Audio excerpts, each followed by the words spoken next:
So many great presentations so far. There's no way I can beat them unless I do something.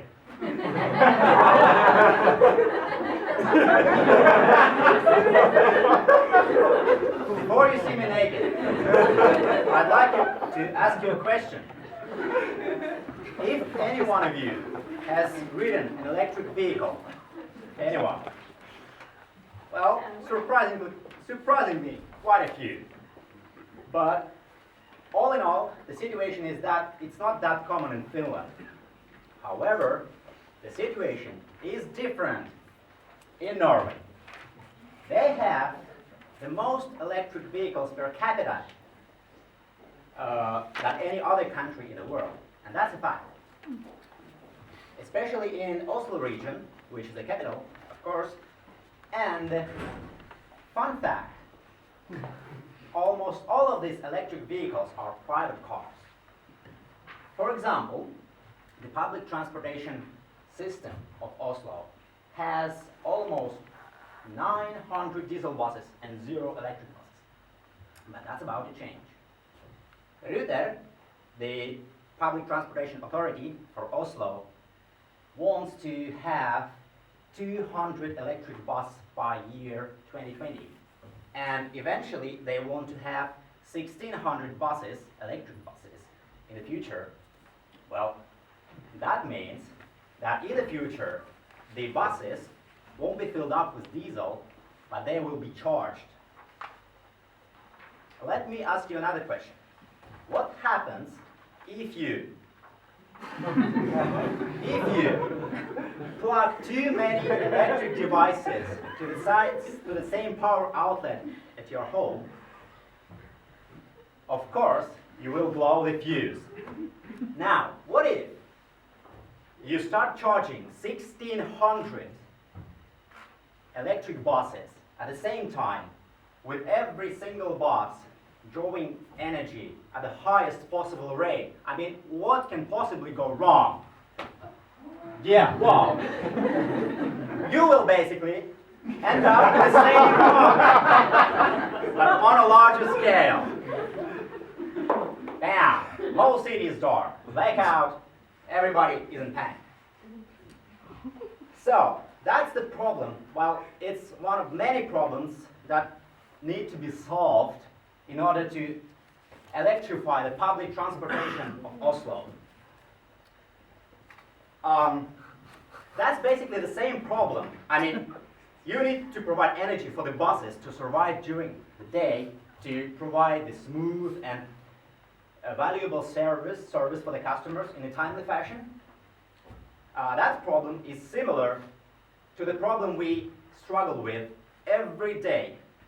If you think about your cell phone, you want to use it at all times. You want it to have full battery all the time. That's okay. And we have figured, our team has figured that there are 4 ways how you can make it happen. So 4 strategy how you can make it through the day, no matter if it's a cell phone or electric bus. The first strategy is very straightforward. It's pretty similar to how many people charge their phones. They do it at night when they sleep and don't use their phones. Okay, it's very obvious. And basically, you can apply that very same idea to the electric buses, so that you would charge the buses at night when they stay at the bus depots. And then you can use them for the next day all the time. But now, let's get back to the phone analogy. Imagine a person that charges his phone early in the morning, then he commutes to his work and uses his phone heavily during the commute, during the long commute. For example, I belong to that category. And once he gets back to his work, he puts his phone on a charge once again. So why not use that same strategy with electric buses? Basically, here you would have 2 chargers at both end stops of a bus route. And so that you can charge a bus when it's waiting for the next trip on each of the bus stops. that was for the second option. Now, let's imagine a person who is very busy. He goes around the city whole day, probably selling something, so he doesn't have time to spend in one single place and charge his phone. Well, in that case, he would need to carry his charger all the time and use every single opportunity, hence the name, opportunity charging, to charge his phone. We can use that strategy once again in the case with electric buses. In that case, we would need to have a charger, bus charger in this case, on almost every bus stop, so that whenever bus stops to pick up passengers, you can charge it. And the last option is something completely different. In this case, you would have these facilities where you would go with a bus and have your almost empty batteries replaced with a new fresh ones and continue operating the bus without further delays. So now, you would ask, why not pick one single option and scale it to the whole city or probably even country? Well, here's why. Each of them has its own problems when you try to scale them, when you try to go bigger. For example, in overnight charging, you would need large enough batteries to store energy for the bus to keep operating during the day. In that case, you would be wasting much energy moving the batteries around and not people, and that's bad. Of course, you can go further and decrease the size of the battery. In that case, you would need end-stop charging. But that has its problems too, although it's a very promising solution. In that case, you would need to upgrade all the end stops. Some of them are in the middle of nowhere. In practice, that means you would have to bring very thick cables capable of delivering enough power to somewhere in the woods. That's very costly. And if you go further, decreasing the size of a battery, you would end up in opportunity charging, where you can use very small batteries, but you would need a lot of chargers, like 10 times of the amount in second option. As I said, you would need a large, expensive charger on almost every bus stop, and that drives the price of the whole implementation of whole infrastructure, network of chargers, very high. But what if we can go and forget all the chargers altogether and go with battery swapping solution? Well, in that case, you would need lots of batteries, which are also expensive, laying around waiting to be placed into the bus. And you need a place to store them, and that place would be somewhere in the city center, because you would like to serve as much buses as possible and cover as many routes as possible. And as we know, real estate in the city center is very high. Price for the real estate is very high. So here again, we end up with a very pricey solution. But let's forget about charging technologies and strategies, how we can do this, because they are not the only things that affect battery life. We have figured that human factor, or to be precise, driving style of a human bus driver can affect the battery life drastically. Here, for example, is average bus driver. He is middle-aged man, probably in his late 40s, and he wants to get his job done. He doesn't care about energy efficiency, cost efficiency. He probably knows the theory behind all that, but he doesn't care to apply this knowledge in real life situations. And he doesn't think that electric bus has that much benefits compared to good old diesel bus, because he thinks diesel buses are more reliable and more robust. But after all, he has pretty decent fuel efficiency after all. But here's the bus driver of a year. He's younger, He's more tech savvy. And he is fascinated by new technology. He likes new electric buses, he follows the trends, and he knows exactly what to do in order to keep driving in an efficient manner so that fuel consumption is low, or in the case with electric buses, energy consumption is low, as much as possible. So he thinks that everybody must drive like him, and his boss is very happy with him. But then there's this guy. He's a guy who doesn't care about anything. I mean, he doesn't know, he cannot link the driving style with energy efficiency. He doesn't know this direct relationship. But he believes, he personally thinks that his main job is not be energy efficient. That's okay. And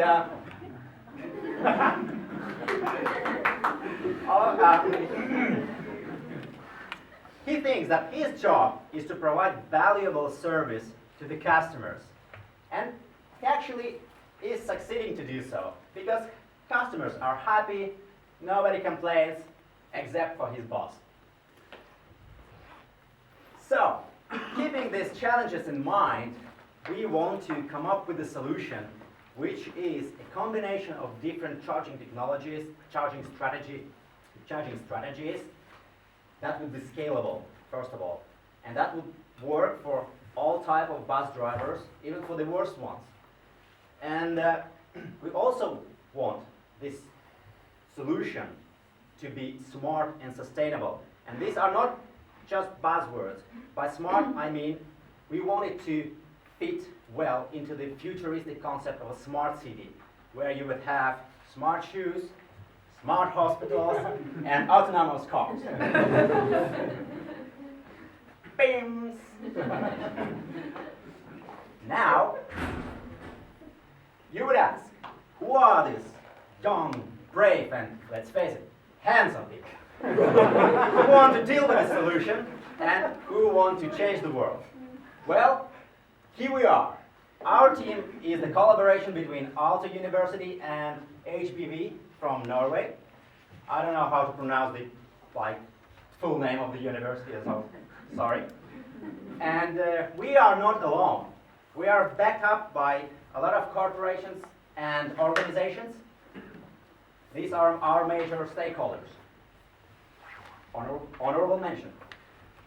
Thank you. And I will... Yes? I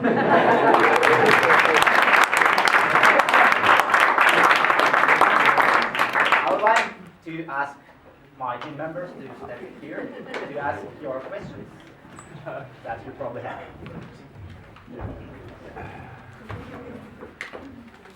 Oh. Yay! Yay. First comment, I was thinking here, it came to my mind, like, why fill the city with the buses when you can fill them with the trams and trolleybuses, right? Like, and deal with it in San Francisco. But since we are talking, that was a joke, haha. Since we're talking about smart cities and the future, the question is, did you look into futuristic batteries? Did you do any research related to battery development? Because as power industry is going into fusion power, right? So what about batteries? Well, the situation is that our client wants this to be basically ready, kind of. So also is actually implementing those buses really fast. So they will have, like in 2020, I said, they will have already 200 buses. They will start with the first buses very, very soon. So that kind of means that we're not looking into 2050 or 2100 or anything. It goes faster. It goes faster than that. I think 2020 is possible for new age batteries, because I know it's so much developed at the moment. We've been talking with battery experts, like the battery manufacturers. One of the most famous battery manufacturers in Europe is SAP. Yeah. And we've been talking to them, and their expert says that in 5 to 10 years we will have nothing new in battery. Oh no. Okay, thank you. Sorry. It was a disappointment to us as well. But what can you do? Let's be realistic. Okay. Yes, have you done any research considering the electric buses in other cities? For example, in Shanghai, they have the charging system on every single bus stop. Yes, they do. We have research. Yeah, I mean, there are a lot of like that's like one of the few places where they actually have more buses and more charging stations. They have a lot of like single route operated by electric buses all around the world, in Germany, Netherlands, and actually there is an experiment going on in Finland as well. There is one experiment in Korea. They are actually planning to electrify like complete roads, like the whole road network in Korea. So then again, it's a country of hundreds of millions of people, and we're talking about Norway with 4 million people. And Shanghai is an interesting case because they have buses there that not only store energy in batteries, but they use like capacitors on the buses, which is a different technology than what you often see with electric buses. Yeah? Yeah, thank you for the presentation. The capacitor idea is an interesting sort of segue to, because I was also thinking about like fuel cells and different ways of storing energy. Is your sort of concept how it's going to take into consideration this sort of changing field of energy storage? Router actually says they want to have in pretty like near future 5 fuel cell buses, and in their plan they will have in 2020 they will also have 5 fuel cell buses, and in the distant future, which was the 1,600 electric buses, they will still have the 5 fuel cell buses. So I mean they are not that optimistic about it, but it is an option, and we've also been looking into. What about this capacity series in Shanghai? I mean, they are a good option when it comes to just charging super fast. It sounds a bit like you're not considering that at all, for some reason. No, it's not like that. I mean, there are some limitations with the capacitor buses, like the amount of energy that you can store in the capacitors. That's less than you can store in these lithium batteries that they often use. Yeah. So, for example, this. So that would naturally kind of guide you towards the opportunity charging, where you would have the more chargers on the bus route. But it's a very costly option if you have to build a charger in every single bus stop. Yeah. But Norway has money. Use your own money. Yes. That is also one of our challenges, because like Norway wants to be this solution to be scalable to other European countries as well in the future. So whatever we build and whatever is the budget, like it still has to be implemented maybe in like Amsterdam, or So it can't be Norwegian's budget. it's not like Norway specific solution. It has to be Finnish budget. No? More questions? Yes. Yeah, thanks for the presentation. I was waiting for some like bare chested metaphor. It never came. But yeah, I'm interested in this like behavioral side that you touched upon in the end, like that the driving habits play a big role. Is that something that you're leaning towards as like a part of the final solution, more in a more deep way, like I don't know, in a sense of retraining them to be more energy efficient and so on, or are you more towards one of the 4 technological strategies? Well, the truth is actually that the kind of like this, I guess it was an app actually, which kind of teach the drivers how to drive. It was for private cars, but it has been done 2 years ago in the same ME310 course by the Norwegians. So it doesn't really seem like a viable option, but So I think it could be part of it. It's a big issue. Like we've been interviewing Veolia Transport in Finland, and they are now planning to, because there are electric buses in Finland already operating in Espoo, in Route 11, so you can drive electric bus if you want. But like